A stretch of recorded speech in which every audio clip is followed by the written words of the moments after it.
So what we've been hearing tonight is really an increase in aerial activity over the skies of Tehran. There's been a lot of outgoing anti-aircraft fire seemingly coming from Iranian anti-aircraft guns. We've seen in the skies the sort of burst of those munitions exploding in the skies. It's unclear what the air defense forces here are firing at, whether or not there's drones or planes or something else that they're trying to intercept. We're also hearing quite a few thuds that seem to be coming from the ground, or could also be from that outgoing anti-aircraft fire, or even from outgoing anti-aircraft missiles. But it is definitely something that we're noticing. There's a lot of noise tonight over Tehran. It's unclear whether or not that means that there's a big attack going on, but if we listen, we can hear the fire coming out.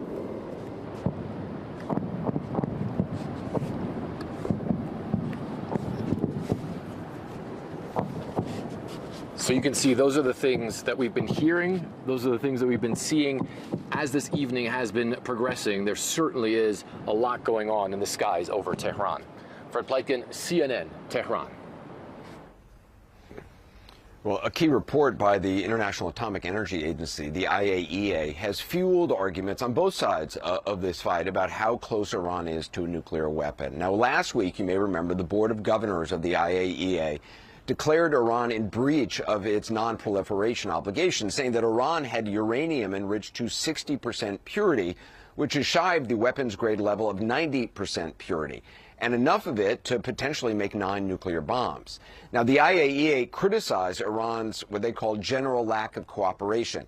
The agency also says it was not able to verify that there's been no diversion of nuclear material required to be safeguarded, and it couldn't provide assurances that Iran's nuclear regime is exclusively peaceful. Now, after the IAEA reported that, Iran vowed it would ramp up its nuclear activities by launching a new uranium enrichment center and installing advanced centrifuges. But just hours later, Israel attacked. Now, before air, I spoke to the IAEA Director General Rafael Grossi about his agency's report. Well, I think, thanks for raising this point, because it's a very delicate one, because a report on the nuclear verification in Iran could hardly be a basis for any military action. Military action, from whomever it comes, is a political decision that has nothing to do with what we are saying. And by the way, what we said in this report was essentially not new.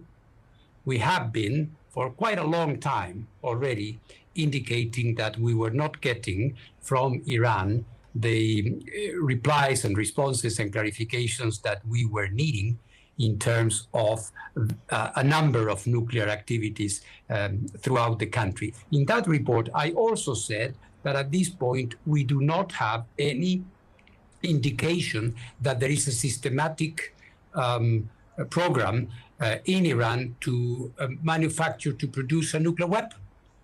So, we are objective. We say, as a court of auditors, inspectors, we reflect what we can determine and verify on the different issues and cases. Do you have a sense of how long it might take for them, given what you know about their capabilities, for them to weaponize what they do have, even with a crude device or a very crude delivery system?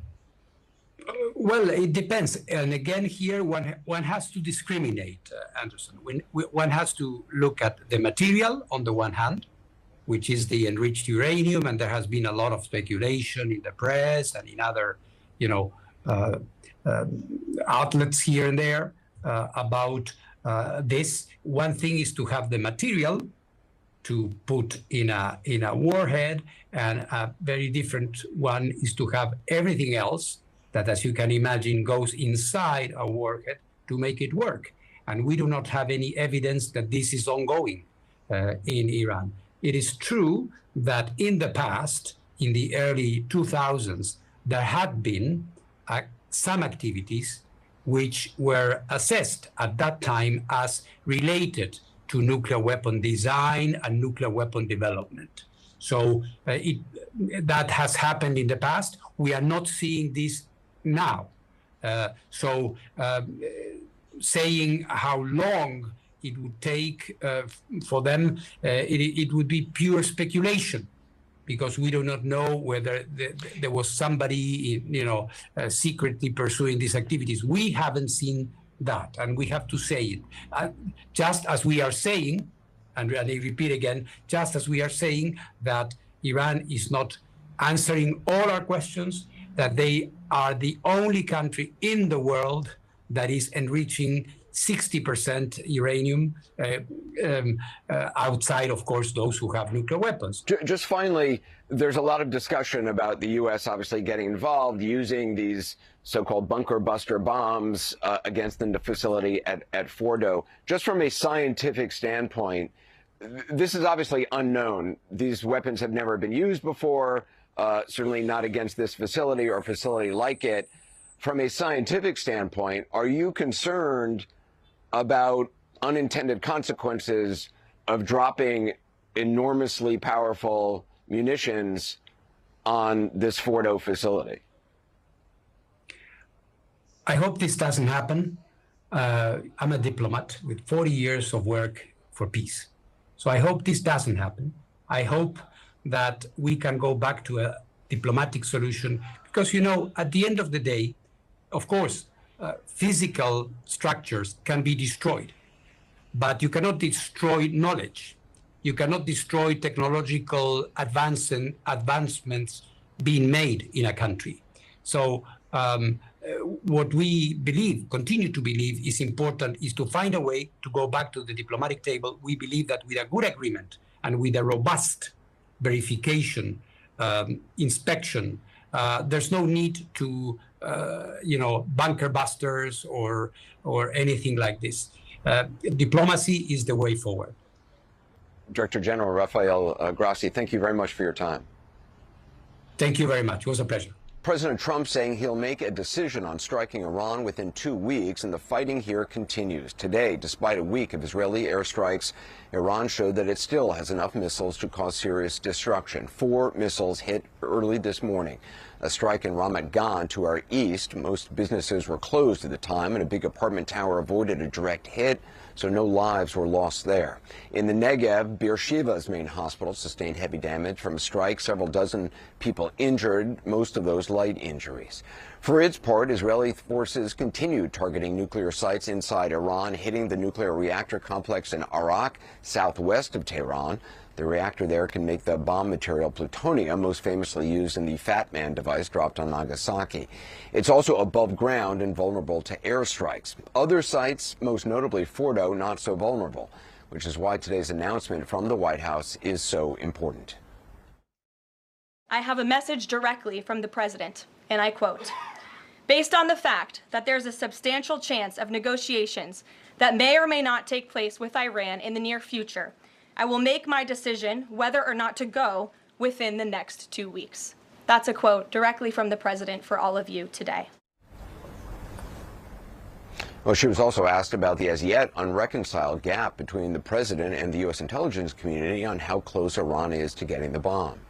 When the president says Iran is very close to a nuclear weapon, is he relying on U.S. intelligence or intelligence sharing from an ally to make that assessment?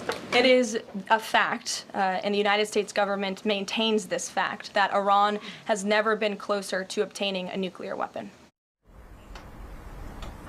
Now, never been closer is interesting. It conveys a certain sense of urgency without giving an explicit time frame. But the president's decision to take as much as 2 weeks more to decide on striking Iran or not certainly suggests that he thinks he's got some breathing room here. And that, in turn, is quite a change from his tone just a few days ago when he cut his trip to the G7 summit short, telling reporters this. This is big stuff, and I have to be back early for obvious reasons.